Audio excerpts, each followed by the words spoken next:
Vou aproveitar que a gente está falando assim desse livro, Meu Amigo Deus, que tem um nicho ali mais religioso, e eu queria estar falando também sobre o livro que a senhora tem chamado Meu Amigo Deus. É isso, outro é Deus na minha vida. Deus na minha vida? É o outro, é o outro. Meu Amigo Deus. Deus na minha vida. Na minha vida. É um livro também que tem um cunho religioso e conta a história da conversão, não é isso? Isso. Queria que a senhora contasse um pouco pra gente como que foi também esse período de conversão.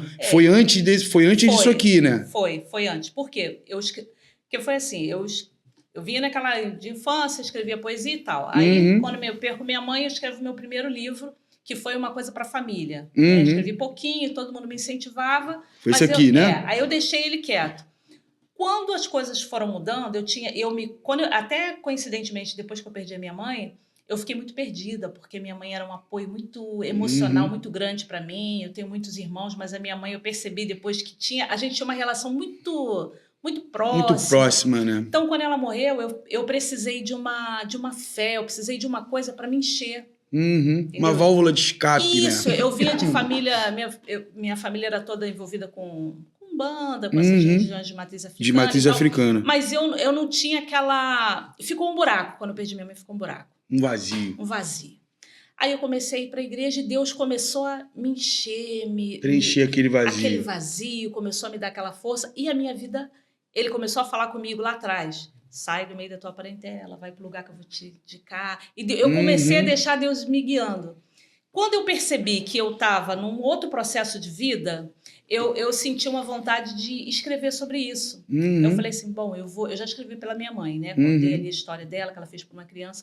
Eu vou escrever sobre Deus. Só que nessa época eu ainda morava sozinha, eu era uma pessoa muito solitária, eu vinha com uns estigmas assim da religião que eu frequentava antes, falava, se você não voltar, você tem que vir aqui servir seus santos, senão você vai ficar sozinha para sempre. Todo mundo aí, eu já estava aí com uns 38, 39 anos, e eu trabalhava, ganhava meu dinheiro, mas eu era uma pessoa solitária.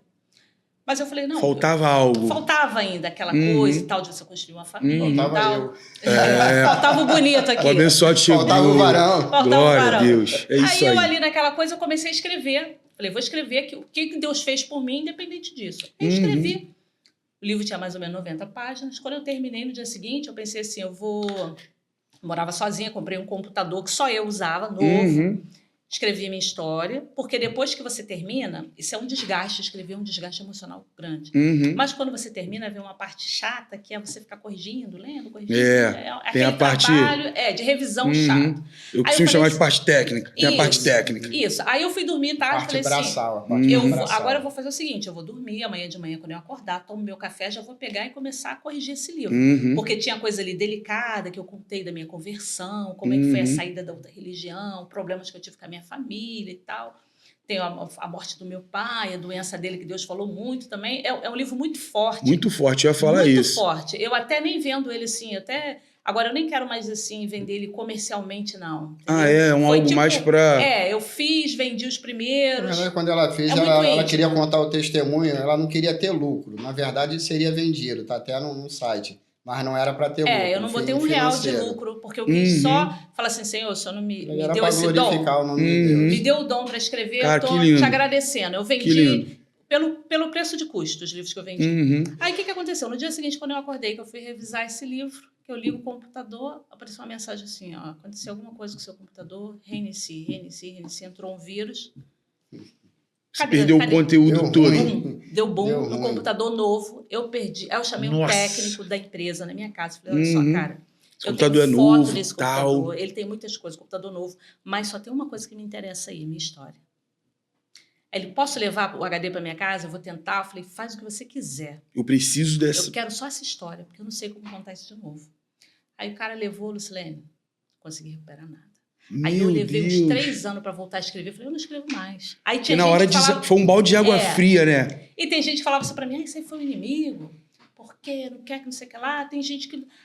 Só que lá no fundo, me vinha aquela coisa assim de Deus. Eu falava, você acha que isso não tem nada a ver com Calma, dinheiro? que tem mais coisa pra você acrescentar nessa história. Aí passou. Depois eu fui, Tinha mais a coisa foi capítulo pra acontecendo. colocar. Eu conheci, e Deus continuava falando, eu vou te dar um filho. Eu falava assim, Deus, como é que você vai me dar um filho? Eu não quero ser mãe solteira. A senhora já tinha perdido a esperança? Tipo Já, assim, já. na linguagem popular, Sim, tinha perdido a esperança. porque você sai, eu ia com as minhas irmãs pra pagode, pra festa, você conhece uma pessoa, aí você sabe, né, cara de pagode, às vezes quer curtir, não quer compromisso. Eu era uma menina séria, trabalhava, tinha meu dinheiro, Entendi. cuidava da minha... Mas eu queria uma pessoa pra dividir a vida. Queria Ainda encontrar mais uma pessoa agora. no mesmo perfil, né? Que Isso, se ainda mais encaixasse com o seu agora, estilo de eu vida. não queria um cara pisteiro, um cara que quer só curtição. Eu queria uma pessoa pra... Até que eu pedi até a Deus, Senhor, eu não quero nem um cara que o Senhor me dê do mundão pra eu levar pra igreja, não, porque você vai me dar muito trabalho. Eu quero uma pessoa que já seja convertida. Já seja pra comprometida com a Isso, obra. pra caminhar comigo. Então aí Deus fez essa... Eu conheci ele, assim, de uma... Não vou nem entrar nos detalhes, porque também tem muita coisa... Eu conheci ele, eu acredito que 2 anos antes, Deus me falou que, olha, tipo, o varão tá pronto, essa palavra que Meu diz. Deus. 2 É anos só antes. onda. Se fizer sucesso, a gente volta 2 anos pra segunda antes. parte. Aí Fortíssimo. quando eu conheci, só que aí passava, não, ele me disse um dia assim, ó, o varão tá pronto. Eu falei, opa, tá pronto, então vou me aprontar pro varão. Vou me Aí, preparar também, isso. lógico. Só que aí o tempo passa, cadê o varão? Aí passa 6 meses, passa um ano, eu falei, Senhor, aí eu brincava assim, se isso fosse um bolo, tava solado, cadê esse varão que não vem e tal. Aí quando 2 anos depois eu conheci ele. Conheceu ele. Aí conversa vai, conversa vem, isso Deus me falou isso numa segunda-feira de carnaval, 2 anos antes. Aí quando eu conheci ele, um dia assim, a gente conheceu. Quando eu cheguei, assim como eu tô sentada diante de você, na frente dele, Deus falou assim pra mim, É ele. Você vai casar. Aí eu olhei bem pra Cara, ele, eu falei Deus assim, não Senhor, faz nada pela metade, eu falei, né? Deus, olha só. Eu adoro escutar essas histórias, gente. Eu pensando assim, eu falei, Deus, mas peraí. Aí Deus falou, é esse. Aí eu comecei, ele falou assim, vamos namorar um tempo. Aí eu falei assim, não, olha só, a gente não vai ter tempo para namorar, não. Se você quiser ficar comigo, a gente vai ter que casar. Já intimou o varão, falou, varão, é assim. Eu já tinha vindo de outro casamento, a minha intenção era não casar nunca mais, né? Eu tava 3 anos separado. Já tinha vindo de um relacionamento já, a intenção era ficar por aí. Né? Ficar sozinho e tal, curtir um pouco a liberdade, ninguém né? fica, né? Sozinho ninguém aí eu fica, esse falei que é o assim problema. pra ele, Então você vê como a história se completa, a promessa meio que se aí olha completa. que interessante. Aí eu falei pra ele, olha só, mas eu vou te explicar uma coisa. Se você quiser ficar comigo, você vai ter que casar por quê? Eu sou uma mulher evangélica, eu sou cristã, eu tenho um montão de sobrinhos, meus sobrinhos me admiram, entendeu? Eu não quero ficar com cara... Se você quiser, comigo você vai ter que casar. Aí ele ficou, pensa daqui, pensa de lá. Eu não senti aquela firmeza nele, eu tô aqui, Deus, mas... Na hora, assim, tá de início não sentiu, né? Não, e Deus falando, é esse. Aí depois que um dia ele chegou e falou assim pra mim, vamos botar os papéis pra correr e tal, vamos... Aí a gente foi lá, casou. Deus, assim, providenciou tudo, a gente não tinha nada, o pessoal vinha, festa, também. Teve até a cara tocando sax no meu casamento, que o pessoal... Não, alguém falou cara, assim, pô, alguém soube que a gente ia casar porque ela chamou uma amiga pra ser testemunha. Aí uma irmã falou, vou dar o bolo. Aí outra falou, vou dar o Guaraná, outra vou dar não sei o quê. Foi surreal. Aí outra eu vou dar a música, eu vou dar o salão. Eu consigo ver Deus nessa história, completamente. Sem brincadeira. A gente só gastou com a lua de mel. Eu pensava... Aí o varão teve que desembolsar uma grana.